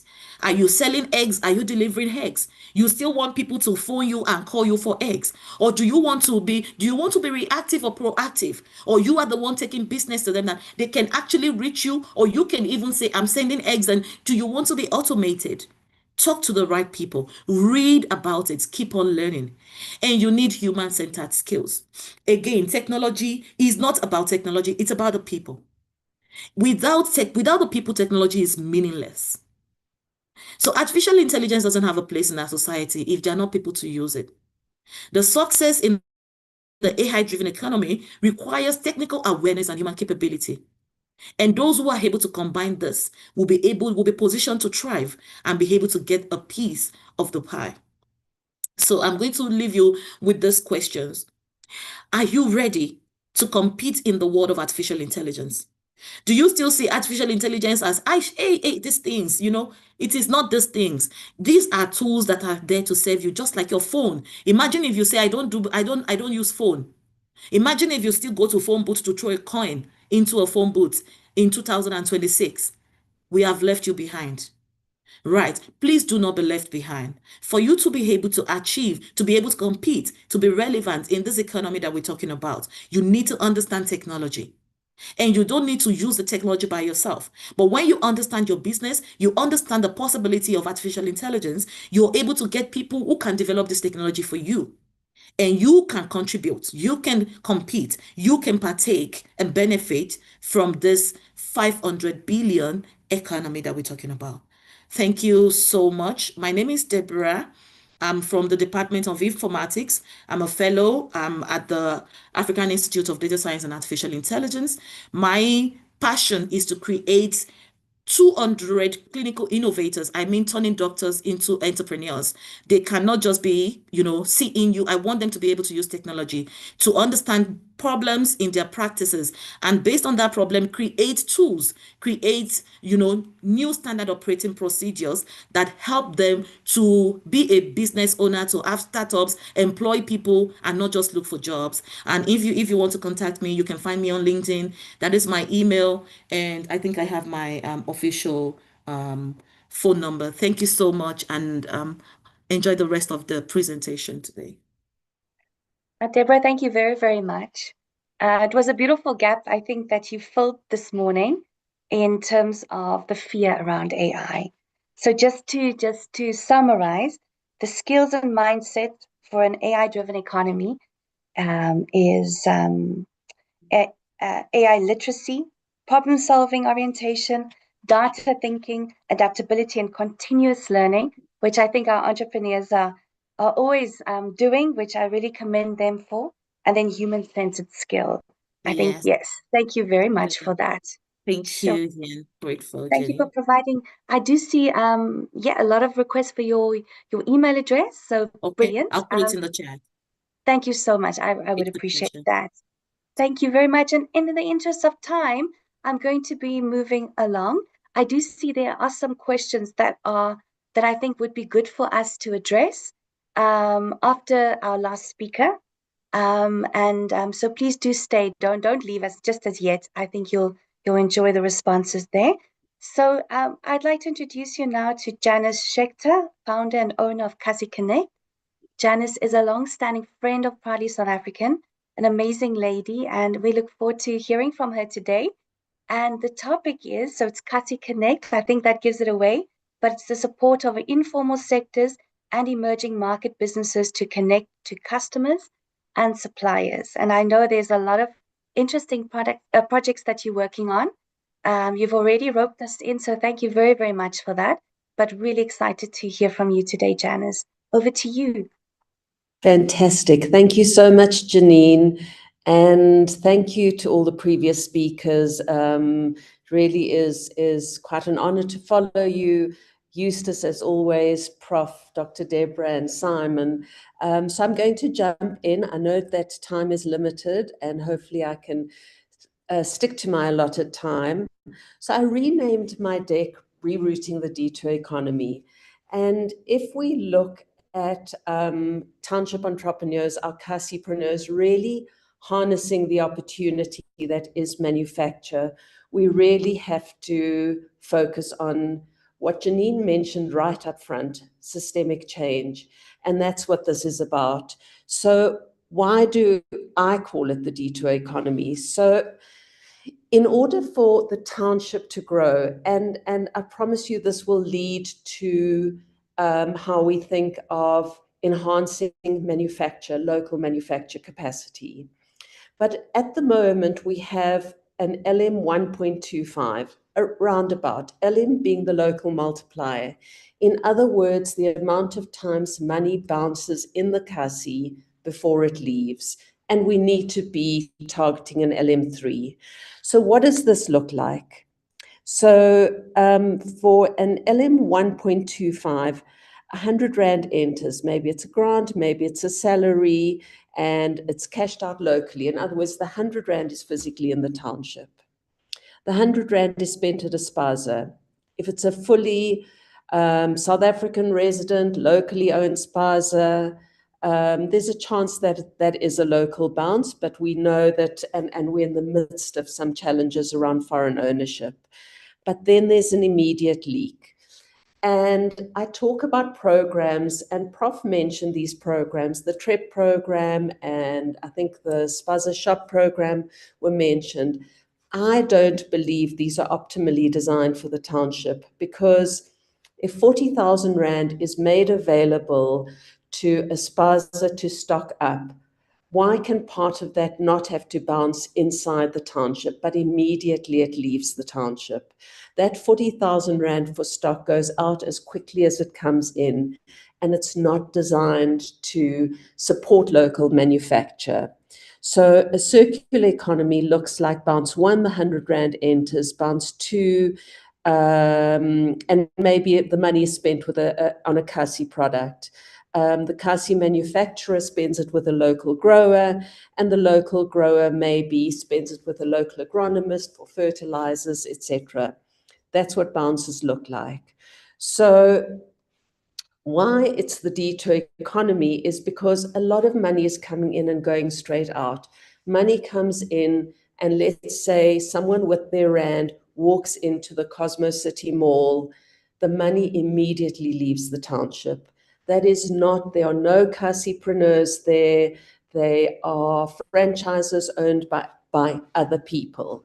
And while there's nothing wrong with that, we need to think about this differently. So I talked about the 40,000 Rand Spaza League. The hyper-local focus, kind of what is the systemic change that we need? We need local economic development to look at mapping areas. So many decisions are taken without data. So we need the innovation. We've developed something called Kasi PIN, but we need whatever can bring us data. The city of Joburg, for example, is interested, and I'm sorry, I'm going to correct that. The Gauteng provincial government, I've been having a lot of conversations, is interested in creating the high street. The high street, which we've been talking about for 20 years, is exactly how Kasi should develop, how major cities across Europe developed, with little shops and shopkeepers alongside each other, supporting each other, and not with giant malls. So if you're going to create a high street in a place like Soweto or Khayelitsha, you need a data set. A high street is not a place, it's a data set, it's a cluster of economic activity. And then we need to start demolishing the corporate hoops. Everything we've talked about today is designed for the middle to the top of the pyramid, and little is designed for the bottom of the pyramid, and there's so much manufacturing capacity there. So we're asking a kasipreneur to act like a corporate, to have a thing called a PTY, to jump through the hoops of returns. And what we've been looking at is MEI. MEI is a system that Brazil developed, and it's that kind of different ways of compliance, because the reality on the ground in the Kasi is not as it's seen from a bureaucratic perspective. So innovations, and this is what Janine alluded to, Spaza Supply Plus. We'd like more and more shelves in the Kasi to be Spaza Supply Plus stockists. Those are stockists who are stocking a Kasi product. And it's a Kasi product that was made in the township, used by township logistics. I like to call them the first mile and not the last mile, because they're the last mile if you're outside the township, but they're really the first mile if you're inside the township.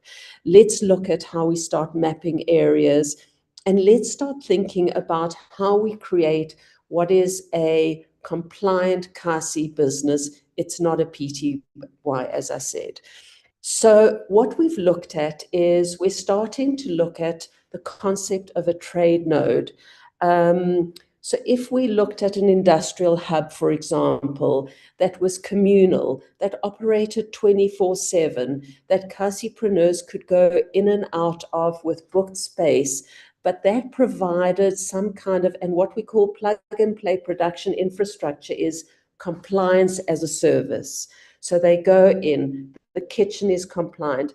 I have so many CASI manufacturers who are making product in their homes, and when the inspectors come to award the certain compliances, if there's a crack in a wall, it's a problem.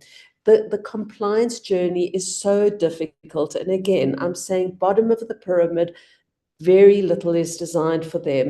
And I actually went through the attendee list for today, and I've got one of my CASIpreneurs there. There's several there, but and I'm going to call her out by name, Tsidi. Tsidi has manufactured an incredible product, which is a macheo product. So taking the sorghum, but she's infused it with baobab, which is a superfood. Her struggle to get to market is incredible, and she potentially has a Pan-African market, but we're working together and let's see what we can do. Again, I talked about the first mile logistics and the true local shelf. It's not any, there's no political influence of that statement. It's really saying if we want to keep the money inside, we have to have local ownership, or at least South African resident ownership. So we have to solve that problem.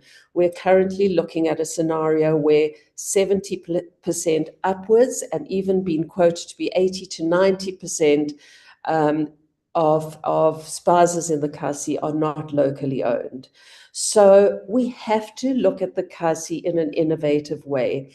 If I tell you the types of manufacture we have beyond CD and this amazing macheo product, we have wonderful jams, pumpkin juices, potato peel coffee. The list goes on and on. Product that can grow on the inside, start going onto more formal shelves on the outside, and then really be exported from the country. The manufacturing capacity in the township is huge, but it needs real change. So this is my last slide. I wanted to do a rapid fire 3 key innovations. To scale local manufacture, we have to build these nodes, we have to build these corridors, and we have to offer compliance as a service. We have to circulate local wealth, because these manufacturers will be able to grow if their product is supported in their immediate vicinity. And while physical proximity may not be a big deal for most manufacturers, if you're based in the CASI, it's a big deal. It's difficult. You are reliant on external transport providers, you are far from the mainstream economy, your logistics efforts need to be multiplied, etc. So LM3, we found ways to measure how much money is circulating and accumulating on the inside, and is the only way, I believe, to grow localized wealth. And then we have to empower all business. We have to build these new rules of bankability. We cannot have the same standard for a CASIpreneur and a CASI manufacturer that we impose on a corporate. It has to look different because the reality on the ground is different. Short and sweet, they are my contact details. Thank you very, very much for having me. Thank you so much, Janice. I just want to ask that the slide be kept up for a little bit longer. And thank you for your contribution today. I know working with you and also delving into the space. We do have a lot of members in the townships, and we are creating in the informal sector. We are doing our best to create market access opportunities there. And as we all know, food safety remains a concern, quality products, etc., and to be competitive in terms of what the local equivalents are and what there is to offer. but just want to say thank you for what you do as an organization. And you're always looking at every element and every aspect to localize, specifically in the Kasi, as part of the Kasi economy. Thank you for that. We do have one of our delegates that said, whereas TD based, can I supply you with Baobab? We have it in abundance.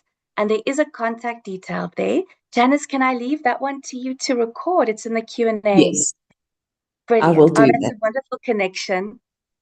Sure. No, thank you so much. That's a wonderful connection.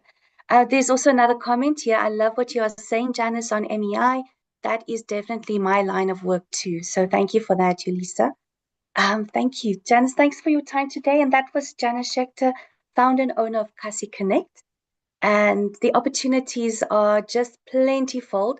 And we would like to advise everybody on the call today that we are here to help and to assist and to refer you where we cannot ourselves assist you. We will most certainly do so. And I'd like to there is one question that remains unanswered in our chat box. And I want to ask Prof Edgars, our ambassador. There is a question, says, good morning. I have a question for Prof Tal Edgars. How does a local South African who has no experience and knowledge in the energy, but out of interest and opportunity presented, get into the energy sector, and which sector, mining or trade, is recommended for entry-level MSMEs in the energy sector? Ambassador, can I leave that one for you? Thank you very much, Janine. Yes, I will go ahead. Thank you very much for that question. Now, getting into the energy sector, especially for a local South African company with no technical background, there's always a heavy emphasis to look at support services, trade and small-scale projects rather than heavy engineering or mining. And by that, I mean energy trade and distribution. You can supply solar panels, batteries, inverters through partnerships with established manufacturers. You can act as a local distributor or installer for renewable energy products in townships, rural areas, peri-urban markets, because that sector is less capital intensive. If you're looking at services and support, you can offer maintenance, logistics, training services for renewable energy products. You can provide compliance support in terms of permits, environmental reporting for larger companies. You can look at community energy projects. So you can partner with municipalities to deliver microgrid or solar home systems. All of this come with government funding, and so it lowers the entry barriers. Look at areas where there are lower capital requirements, faster market entry, and scalable. It's very competitive. It requires strong networks and compliance, but it is best suited for you when you're on an entry level. Thank you very much. Thank you so much for your comprehensive response. That's very, very helpful indeed. Fantastic. I do see I think this is a comment about, I think, a Kasi entrepreneur in clothing, having benefited from a SETFA, etc., and looking to move forward with setting up to a fully functional operation. And there has been an unexpected challenge. I think, please do take that up with Janice directly, Bonwa BC, if you don't mind. I think that would be helpful. And then, great, oh, there we go. Okay, the questions have been answered. Brilliant. Thank you so much. That brings us to the conclusion of today's webinar. I would like to thank all of our speakers, our members who have joined in, our stakeholders, delegates, and those who have asked questions. I think we have had 41 comments and questions. So thank you very much for touching base. It was quite a diverse range of topics, I think, and we heard in terms from Proudly SA about market access opportunities. So you have a market access partner in Proudly SA, doing both sides of the coin, obtaining commitments and then putting our membership base forward for companies then to meet those commitments. It showcases that there are opportunities. And then also from the ambassador, looking at various industry sectors, the green economy, digital services, manufacturing, African continental free trade area, and the opportunities that they are available there. Tech-enabled services, I remember hearing about mining, and it was a beautiful, comprehensive presentation, and thank you so much for making that available. I would most certainly like to study it and also have an offline with you. I've learned so much from your presentation. Thank you for that. And then from the private, Thank you so much. Thanks. And then from the private sector to the public sector. So we'd like to say thank you to Mr. Motsusi for joining us today, looking at what you are doing in the agro-processing side, the opportunities available there. And thank you very much for your contribution today and for also availing your contact details. But it does give one a sense that I think there is a focused approach, and when you do that, that's I think where the big wins are if you go focused approach. And that brings us then to alleviate all AI fears. I think it was a lovely presentation from Dr. Deborah Uluwadele from the University of Pretoria. Thank you very much for showcasing the scares of AI and how we can alleviate those fears that we have, in that we should see it as a tool, and that no person can ever be replaced by AI. I think that's a very important message that must come across. And utilizing AI not just for creativity purposes, but outside, but creativity purposes within business. I think that is something wonderful to explore. And it does give one a sense that there are some answers out there in order to pose to AI where you might not be able to have the skills, and that at least sets you on the route or on the way to really grow your business and to not be fearful and to flourish really with what's available beyond the skill that you might have as an individual entrepreneur. And then to say thank you to Janice from Kasi Connect. I think there's still a lot that you have planned, looking at all spheres or elements of a product, localizing every bit, keeping it in the Kasi economy, and also finding ways to assist business. There's a lot of spend out there, and these our members, I cannot stress enough, speaking from personal experience, how amazing the products are that are being made there, from the likes of jams to even smartwatches that was started in Soweto, for instance, and that has now grown into a fully fledged business and employing many people in the tech side of things. So thank you greatly for the speakers, for the delegates in attendance, and a special thank you to my colleagues at Proudly SA for facilitating and arranging this amazing webinar today. And I'm going to officially close the session. Take care and see you at the next one. Thank you, Jenny. Thank you, everyone. Thank you. Thank you so much, Doctor. Thank you, Thank you, Janine. Simon. Thank you, everybody. Thank you. Everyone. Thank you, Thank you. Bye. Ambassador. Thanks. Bye.